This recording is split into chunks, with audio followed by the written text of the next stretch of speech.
Tinc una pregunta sobre la qualitat de l'alcohol. És cert això que diuen, que un bon vi és menys perjudicial que un vi de tetrabric? Bé, molt bé aquesta pregunta, perquè, clar, a vegades també sents comentaris, no, però aquest vi, diu, és un bon vi, aquest senta bé, aquest és un bon vi.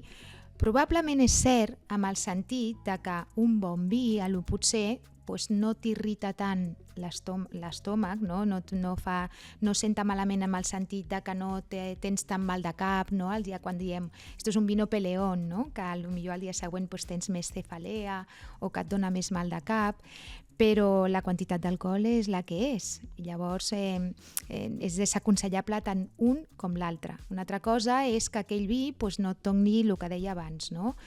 Tant mal de cap o no t'irriti tant l'estómac, però perquè a nivell de graduació seria clar, equivalent. L'alcohol és el mateix, i una copa de vi són 10 grams d'alcohol i una copa de vi de tetrabric són 10 grams d'alcohol.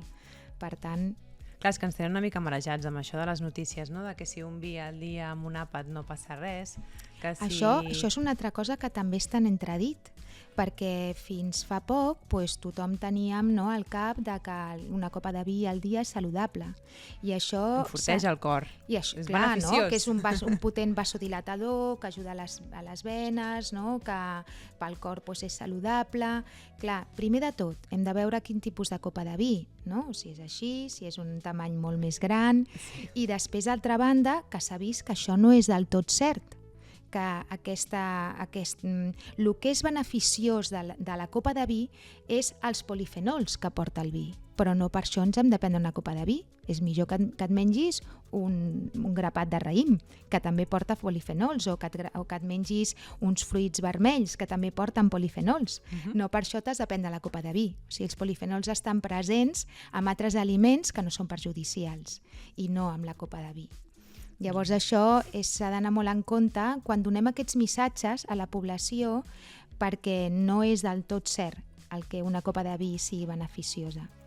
Però hem de canviar la copa de vi pel suc de fruits vermells o... Això mateix. o un suc de raïm sense fermentar. Qüestió de salut, un podcast que no mata.